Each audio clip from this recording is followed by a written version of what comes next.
Hi everybody, Brent Abel here with WebTennis, and today we're at the Mission Hills Country Club in Rancho Mirage, California for the men's 60 National Hardcourt Singles Final. And with us today is the great Phil Landauer, currently out of Destin, Florida. Phil and Brian Cheney just won the doubles title yesterday, and Phil's going to help us out today with a little kind of color commentary throughout the match.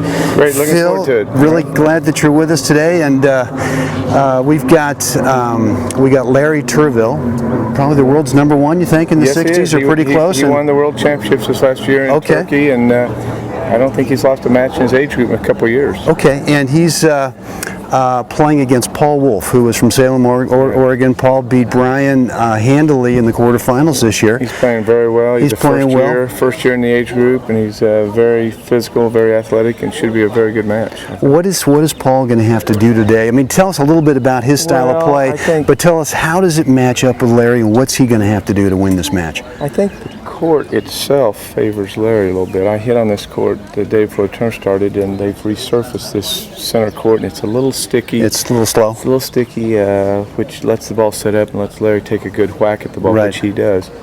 Paul is more of an attacking type player, and I think he needs to get in. He's going to just have to pick his spots to do that on this surface, because if he comes on just anything, the ball sits up and Larry can pass pretty easy. But Paul, I think, will serve pretty well. I think he'll try to attack Larry's backhand. Larry's got a real good driving forehand. He likes to hit it. You got to kind of stay away from it. But his backhand is tricky because he hits a lot of slice and a lot of drop shots off of it. So that should Speaks the devil right here. Paul Wolf. How are you, man? Hi, Brent. Good. Obviously, you must be on screen. Yes. We're on screen. Yeah. Folks, let me introduce you to Paul Wolf, who's going to be playing Larry Turville today, National 60 Hardcourt Singles Finals. And we're just talking about what we think you have to do to win the match today. Gee, I should have been listening. Darn it. Can we rewind? You probably don't want to listen to anything we got to say. So listen, good luck today, and we're looking forward to a good match. Great, thanks. Okay. That would be my evaluation, that you're going to see at some point Paul being the aggressor and trying to come in and attack Larry's backhand, but it's not easy. I having played Larry this year a couple times on clay, he keeps the ball so deep, it's not easy to attack him. Well, what I saw yesterday when he played Wesley Jackson in the semifinals is the backhand slice just was within about a 3-foot box. It's deep, and it's tailing away from you, so you really, it takes a lot out of your legs. You got to really get down low and use your legs a lot, and at some point that on this court it starts to wear you out. I do think Paul probably has a little bigger serve than some of the guys that Larry's played this week, so he may get a few free points off the serve. We'll have to see. Good. So what are you up to these days? I know you're just recently in Destin, Florida, right? I moved to Destin, Florida. My girlfriend is living there. She's a real good player, and she's been the director of tennis at a resort there, so I'm teaching some there. And trying to play some tennis in my first year in the age group, so I'm trying to play a lot. And I like it down there. I miss some of my tennis buddies back in Columbus, Ohio, and my two sons are there, but I'm enjoying Florida. Good. Well, listen, we're looking forward to your commentary today. Thanks for having me on. Okay, man. Okay. Thanks. Good. If you don't really have the firepower behind the ball, you're taking the ball out of the air, fine, but what are you doing with it? And then you're getting passed on the next ball. Yeah, I mean, I think this. I think when you play Larry, like you say, on a slower hard court like this, is that your natural instincts, which are typically just like what you said, like you and I want to force them out. We want to come in. I think that plays in your mind a little bit, knowing that if I don't hit a perfect approach, I'm going to have a problem. I'll tell you, having played Larry, everyone talks about his forehand being his big weapon, and it is. However, he can jerk you around so much with the backhand that it's almost like you tend to think maybe occasionally you should be playing from the backcourt, playing the forehand, because he'll hit some winners, but he'll make some. But then when you get the short ball, then attack the backhand, because he has learned. He spent. We always kid him, Neil Newman and I kid him that he lived in Columbus, Ohio for about 7 or 8 years, taught at a country club, and he'd spent about 6 months there, and a couple of winters there actually. And we got him playing indoor tennis, which he hadn't done much. And he started learning kind of to hit over his backhand, which he never used to do. I mean, that's not his bread and butter, but I still think if you're attacking him, that's the side you want to attack. But he's so tricky with that backhand.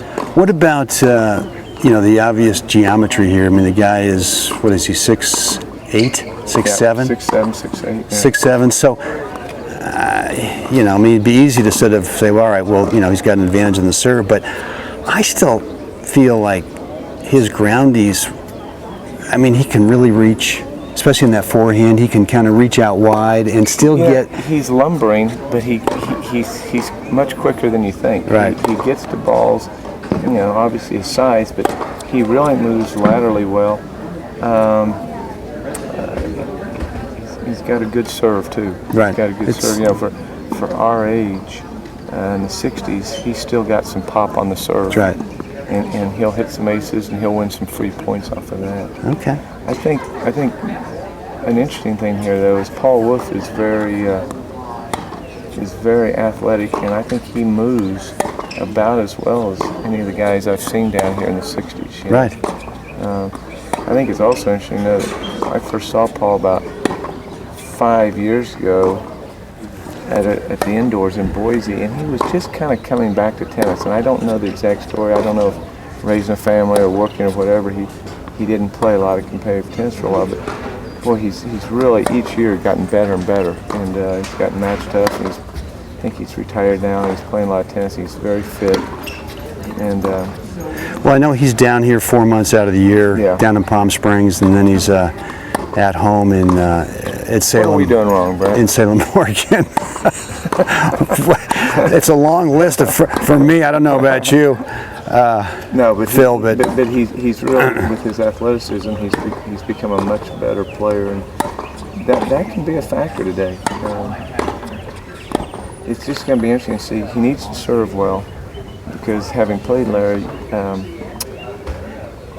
it helps to be able to get Larry a little bit off balance with your serve, right. And then you get a better chance of being able to attack. The other thing I think is he's got to come out here, and I mean, he's certainly probably got a little strategy in mind, but the other thing is he's maybe got to even fake himself into believing that I can win this match. Yeah, and because don't you think that's the hard part of? I really do. Is there's a lot of good players, but getting over that. Everyone can tell you, your wife, your coach, everyone can tell you that you can do it, but you got to believe it. You got to believe it yourself, and that's a hurdle we all battle. Well, and I think that's going to be. It's going to show up, I think, early in this match if we can see the way he's playing, and you can see if a guy's a little nervous or something like that. But I mean, if he really believes or not. I can say this, and you've been there too. I don't care if it's Larry or anybody's got. You're in the finals of the national. We're all nervous. Sure. We're all a little tight. Right. And anyone says they're not being honest, because. So I think it helped Paul if he got off to a good start here and right. got a little confidence going. Right. My coach growing up in Oklahoma always said this. No matter who you're playing, if you can keep the match close early on, 3-all, 4-all, the best of players start getting tight and nervous. Right. It's when you give them a 2 or 3 game cushion, they have a little breathing room and they can hit out and be free. If you can keep that match close early, then we're going to see a good match. Good. The guys that seem to be doing well are one, the guys are fit, and two is that the guys, they seem to have good balance. They're in balance. And I stress that in my teaching, and I always wanted to, but I'll hit a shot and I find myself tipping over. That's not. Yeah. But it seems like the guys that have good balance seem to do that. Well, Maya and I came out when we got down here on Friday, and we went over the clay. And we rarely, if ever, play in a clay court out here in California. Yeah. And one of the things I realize is that I really need some much more clay court practice just to make sure that I'm balanced, because on these hard courts, if that's all you play on, it's like you're off balance the entire time. I mean, you can. I'll tell you what I figured out about clay. I mean, I grew up in Oklahoma, played on hard courts. I had an indoor club in Columbus, Ohio. But two things. I do think that for the most part, unless you get into these 4 and 5 hour matches on clay, I think it's easier on the body. And two is there's so many more events in senior tennis are on clay now. Right. You know, and so I've kind of made up my mind. I got to learn to play. I've got to learn to play on it, Right. a little bit. I mean, it's not my favorite surface. It doesn't suit my style of playing That's as right. well as other things. Right. But like you say, it's probably really good training for the balance. And I got to believe if you're better balanced on a hard court, you're just going to hit the ball cleaner. right. So you were saying, it looks like Larry's going to start serving the match. You were saying that Larry, not a natural serving volley, even though he's, a real people tall look at him guy. and think, God, he must be a huge serving volley. And I say, no, he works his way into the net, but he can serve and volley. Obviously, he's a world champion in doubles. He knows how to serve volley, but that's not his style of playing singles.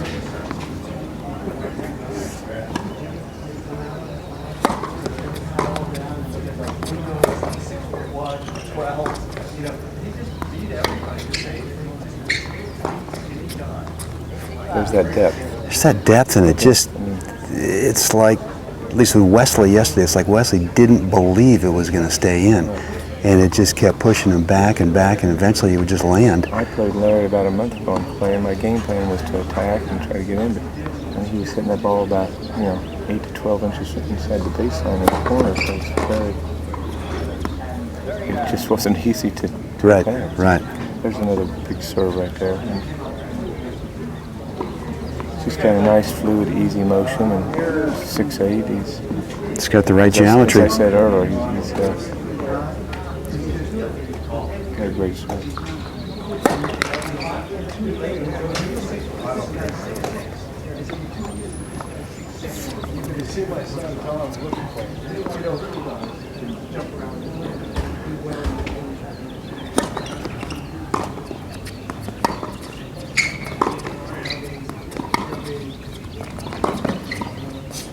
There's that slice that I'm talking about. Right.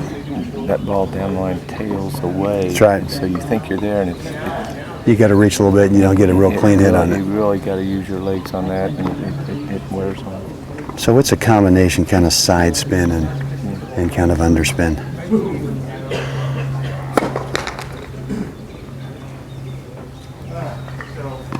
We don't have a lay down here. Do you know something? Oh, yeah, we can do whatever you want. And I think Paul needs to do a little bit of that. He's got to take some chances. Just bumping it back is probably not good enough. Right. I know from my own first-hand experience that if you just bump it back and it lands in the middle of the court, Larry then takes a big He's bite pretty at much that under forehand. control after that. So I think Right. Paul needs to, if he can, when he gets the opportunity, hit that return. And he may make a few errors.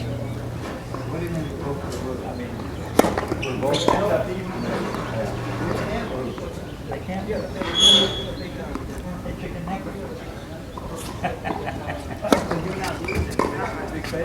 40-30. This is really a great facility. I mean, Probably it seen the just mountains and- got hard courts, got clay, grass.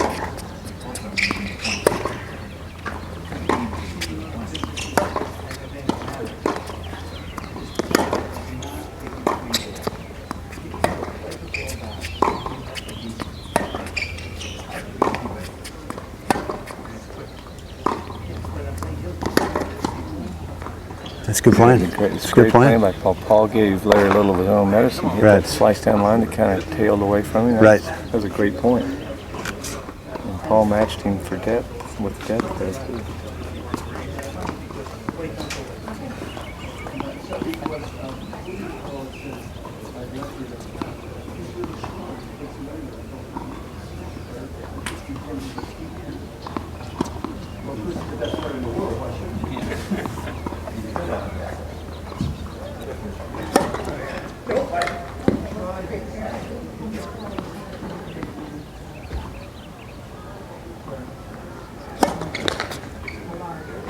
All right.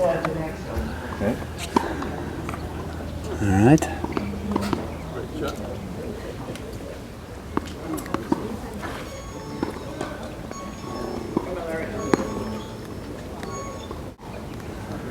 So Phil, this is a pretty big point right here. Add out, Yeah. first game. This would be big for Paul to get up to.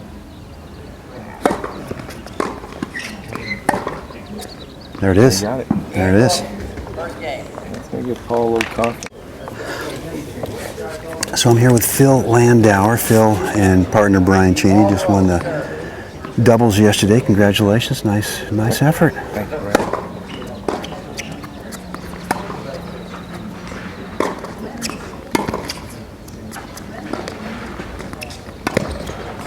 We played two of our good friends, Tommy Cannell and Tony Dawson, and it was a fun match, a lot of quick volleying, and they're great guys, and it was fun tennis. Well, I've been joking all week that Brian partnered up when he got you, because Brian and I lost to those guys in the finals last year, and I'll tell you, Tommy Cannell is the real deal in terms of a doubles player. Yeah, he's a great player.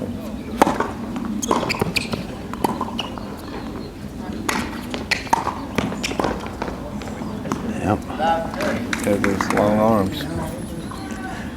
You really got to make sure you stick that volley. And I think the instincts sometimes are like that last volley by Paul, where you're moving your left as you want to reach out with your hands too early, and the rest of your body just doesn't catch up. Didn't catch up, yeah. And then you don't really hit a clean volley. Yeah. That's a great shot. Wow. Wow. That was Rosewall-esque. That was if you're going to have to live your life on that shot, you're in trouble. Yeah.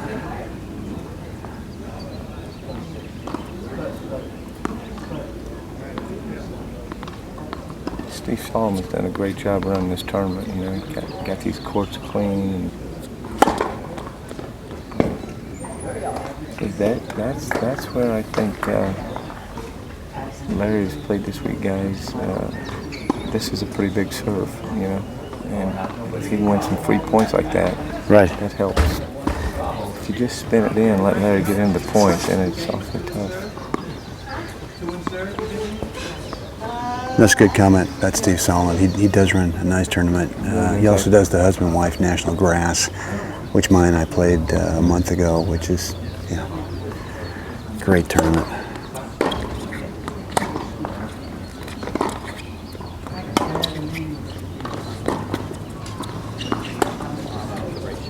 That's the one you're talking about. That's the one. Is that high looper that you can't really step in and take it early and kind of come over the ball? And at our age, most all of us have the one-handed backhand. A right. two-hander would move in, catch it.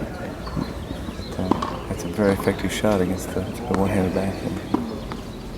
Well, this court helps in this. There's a little bit of altitude here, and it's hot again.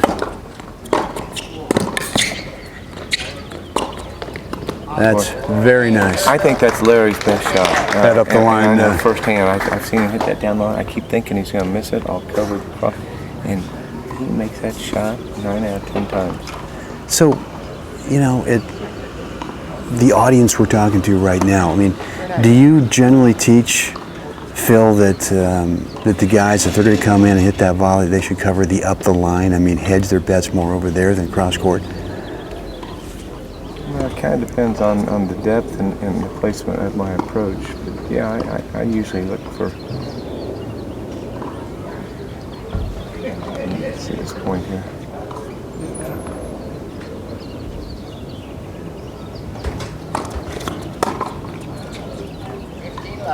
On the other hand, Larry was pulled wide. He had a lot of angle. He could have rolled that thing cross court. That's right. So you sort of have to know the tendencies of your opponent a little bit. Yeah.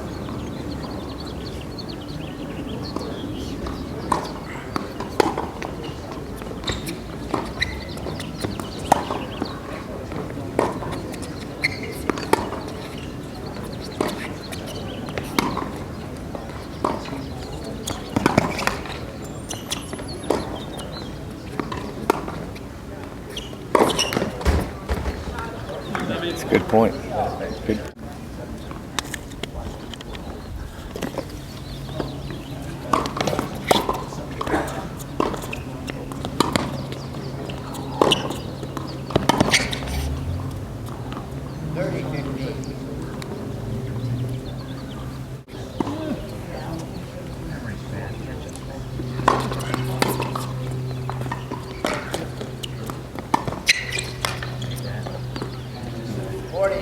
Brent, you won this tournament a couple years ago, didn't you? I did.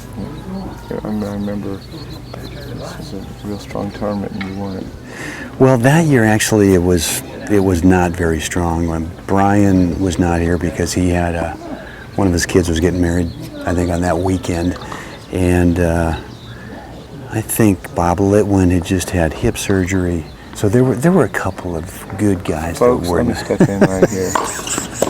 Brent's being very humble. Anytime you win a national hardcourt, to all the California players and all the guys around the country here, you've played some good tennis. No,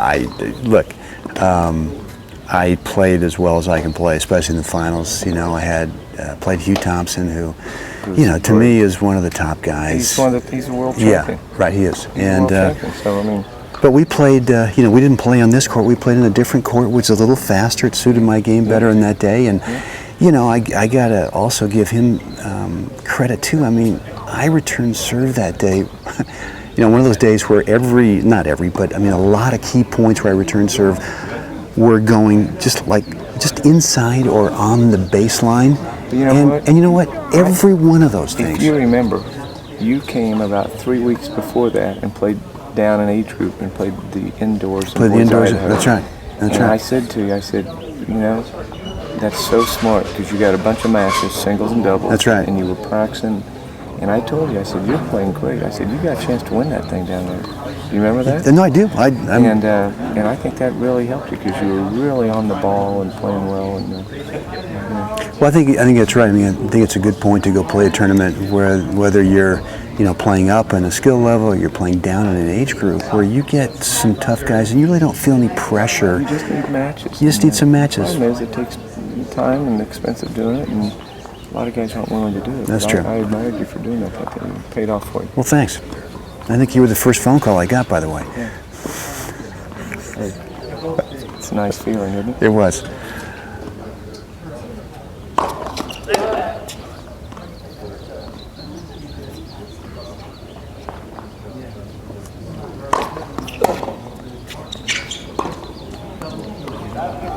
I thought that was a great serve.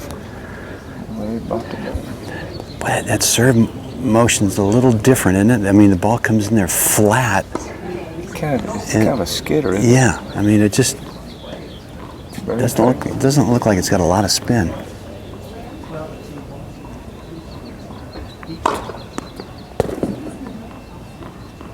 He's worrying about making the team now.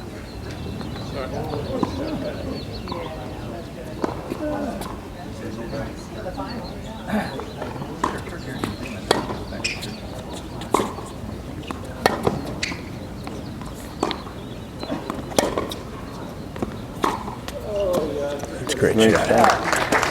Brent, I know you do players. What are you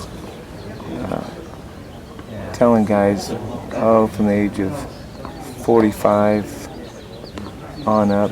What do you think some of the keys are to playing, improving your game at the senior level?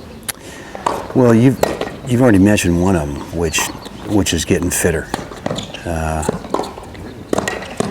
I think that's a great shot by Paul Wolf. You know, I think, you know, as we get older, you know, if you can't get over to balls or if you can't get out of the way of balls, I'm not talking about, you know, pure raw foot speed, but I'm just talking about that first step or two, so that you give yourself a chance of always sort of getting into that, you know, a pretty good hitting position on a consistent basis. And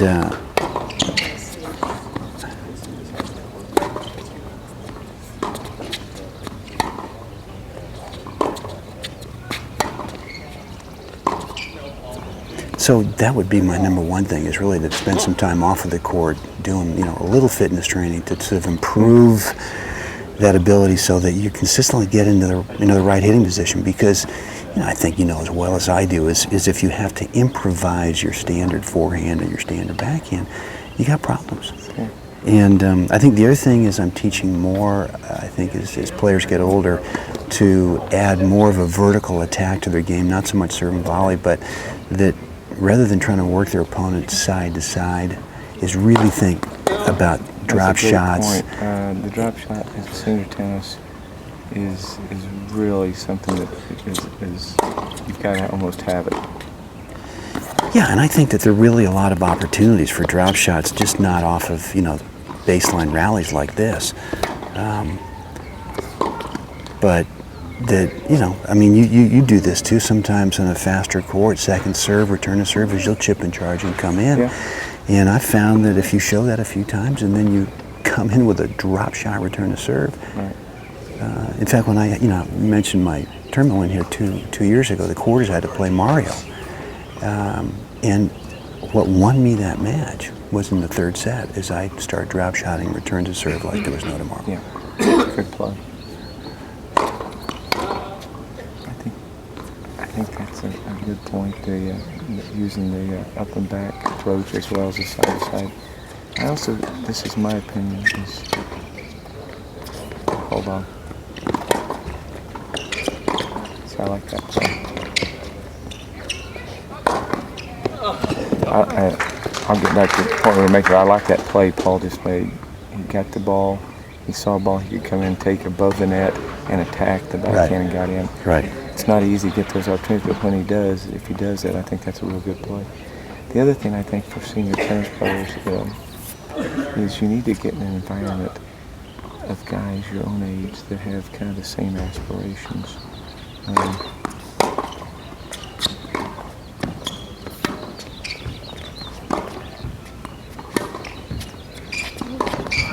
Not that there's anything wrong with playing with 25-year-olds, but I found as I've gotten older, when I play a 25-year-old, I don't feel I'm getting out of it what I need, and I don't feel I'm giving them what they need. It's occasionally good to hit with the younger guys to see a bigger ball, but you need to really get in an environment where you got a bunch of guys that are trying to play and improve their game, and you make each other better. And that's kind of what I'm doing down in Destin. Is got a group of that.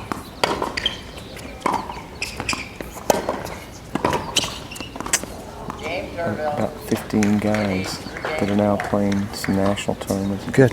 And we make each other better. Sure. We're in different age groups, and there's kind of a camaraderie. I think that's important. I talk to some guys that live in Atlanta or New York or something. I just assume all those guys are playing with each other all the time. The fact of the matter is they're not. They live so far across town that they don't. So it's nice if you've got. We had it in Columbus, Ohio. You've got a group of guys to spar with. That's another. Right.